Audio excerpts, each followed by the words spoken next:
Morning everyone. Ambition nursing classes में आपका स्वागत है।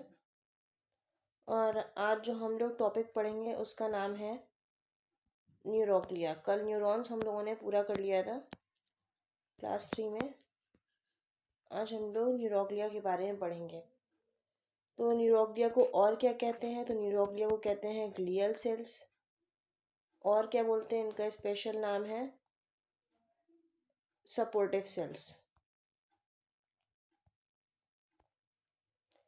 ये जैसा कि हम लोगों ने पढ़ा था कि ये कैसे होते हैं, ये नॉन एक्साइटेटरी सेल्स होते हैं, लेकिन ये इनमें सेंट्रोसोम्स प्रेजेंट होता है। नॉन एक्साइटेबल सेल्स होते हैं पर सेंट्रोसोम्स प्रेजेंट होता है, इसीलिए क्या होते हैं, आगे डिवाइड होते हैं, फर्दर डिवाइड। अब न्यूरोग्लिया जो है वो दोनों में मिलता है। एक आपका सीएनएस में मिलता है और एक पीएनएस यानी कि पेरिफेरल नर्वस सिस्टम में मिलता है।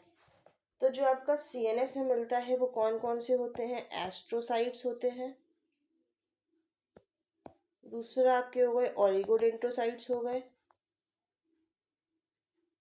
तीसरे आपके हो गए एपिडाइमल सेल्स हो गए। और चौथे आपके कौन से हो गए? माइक्रो ग्लियल सेल हो गए। और जो पीएनएस में होते हैं वो सिर्फ दो होते हैं। एक होता है आपका श्वान सेल्स और एक होता है आपका सैटेलाइटिक सेल। दो आपके किसमें होते हैं? पेरिफेरल नर्वस सिस्टम में होते हैं। तो अब बात कर लेते हैं हम लोग चारों की। तो चारों में हम लोगों ने एक इमेज देखी थी उस दिन, जिसको आज फिर से ले लेते हैं। वो कौन सी इमेज थी? वो ये थी। ये है आपकी ग्लियल सेल्स।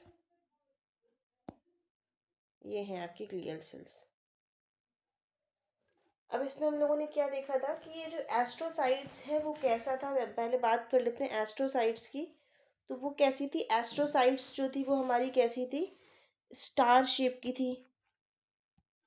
और क्या है? ये लार्जेस्ट है। दूसरी ये क्या है? मैक्सिमम है नंबर पे। और इनके फंक्शन क्या है? ये क्या बनाती है? ब्लड ब्रेन बैरियर बनाती है। O2 और ग्लूकोज की सप्लाई करती है। और ये कुछ ये क्या करती है? मैक्रोफेज का भी काम करती है। तो ये आपकी बात हो गई किसके बारे में? एस्ट्रोसाइट्स। एस्ट्रोसाइट्स की सबसे खास बात यही है कि ये जो होती है वो क्या होती है? स्टार शेप की होती है और ये लार्जेस्ट होती है और सबसे ज़्यादा होती है। और क्या करती है? ये ब्लड ब्रेन बैरियर का फॉर्मेशन करती है। दूसरी बात कर लेते हैं हम लोग ओलिगोडेंड्रोसाइट्स की। तो ओलिगोडेंड्रोसाइट्स हमारी ये वाली सेल्स हो गई हैं। इसमें क्या खासियत होती है?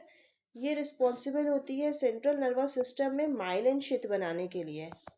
जो माइलिन शीथ बनती है वो किसकी होती है? वो किसके लिए, मतलब कौन बनाता है उसको? ओलिगोडेंड्रोसाइट्स ही बनाती हैं। और ये क्या होती है? एक इसमें एक खासियत बात होती है कि एक माइलिन शीथ जो है ओलिगोडेंड्रोसाइट्स में, एक ओलिगोडेंड्रोसाइट्स एक से ज़्यादा माइलिन शीथ बना सकता है। लेकिन अगर आप बात करेंगे पेरिफेरल नर्वस सिस्टम में श्वान सेल की, तो एक श्वान सेल जो है सिर्फ एक ही माइलिन शीथ बना सकता है, जो कि हम लोग आगे देखेंगे। उसके बाद हम लोग बात कर लेते हैं एपिडाइमल सेल्स। तो ये आपकी हो गई एपिडाइमल सेल्स। तो एपिडाइमल सेल्स की क्या खासियत होती है कि ये सीएसएफ का फॉर्मेशन करती है। किसका फॉर्मेशन करती है? सीएसएफ का फॉर्मेशन में हेल्प करती है, रिस्पॉन्सिबल होती है। और जो एपिडाइमल सेल्स होती हैं वो पीए मैटर से कोराइड प्लेक्सस बनाती है, जिससे क्या होता है? सीएसएफ का फॉर्मेशन होता है। नेक्स्ट बात कर लेते हैं माइक्रोग्लियल सेल्स। तो ये है आपकी माइक्रोग्लियल सेल्स। ये किसके लिए रिस्पॉन्सिबल होती है? एम से माइक्रो और एम से मैक्रोफेज के लिए। What is macrophage? Killing power of bacteria, इसके लिए रिस्पॉन्सिबल होती हैं। और ये आपकी जो है कहाँ से डिराइव्ड होती है? मोनोसाइट से डिराइव्ड होती है। और ये क्या होती है? स्मॉलेस्ट होती हैं, सबसे कम होती हैं। तो आपकी एस्ट्रोसाइट्स जो थी वो लार्जेस्ट होती हैं। और जो मोनोसाइट से आपकी माइक्रोग्लियल सेल्स होती है, जिसको हम लोग क्या बोलते हैं? गिटर सेल भी बोलते हैं। इसको हम लोग क्या बोलते हैं? गिटर सेल भी बोलते हैं। तो ये आपकी क्या हो गई?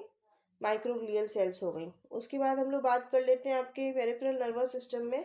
तो पेरिफेरल नर्वस सिस्टम में श्वान सेल्स थी, ये क्या होती है, माइलिन क्षेत्र बनाती है। कहाँ पे? पीएनएस में। पीएनएस में क्या बनाती है? माइलिन क्षेत्र को बनाती है। और एक श्वान सेल सिर्फ एक ही माइलिन क्षेत्र बना सकती है। दूसरी हम लोगों ने बात करी थी सेटेलिटिक सेल में। तो सेटेलिटिक सेल क्या होती हैं? सेटेलिटिक सेल्स जो होती हैं वो क्या होती हैं? सपोर्टिव सेल्स होती हैं। किसमें? पीएनएस में, यानी कि पेरिफेरल नर्वस सिस्टम में। और किसमें? स्ट्रक्चर को फॉर्मेशन में वो क्या करती है? हेल्प करती है। तो ये बात हो गई आपकी किसकी? पूरी न्यूरोक्लियर की बात हो गई। तो चार चीज़ें हो गई। एस्ट्रोसाइट्स हो गई आपकी, ये सीएनएस में हो गई। एपिडाइमल सेल्स हो गई, ओलिगोडेंड्रोसाइट्स हो गई, और माइक्रोग्लियल सेल्स हो गई। दूसरी बात कर लेते हैं हम लोग पीएनएस में। तो श्वान सेल्स हो गई और आपकी क्या हो गई? सेटेलिटिक सेल्स हो गई। तो इन चारों के बारे में हम लोगों ने स्पेशलिटी पढ़ ली है। नोट्स आप लोग साथ साथ बनाइएगा या फिर आप लोग पीडीएफ से डाउनलोड कर सकते हैं, वो क्लियर हैंड रिटेन नोट्स हैं, उससे आप लोग देख सकते हैं।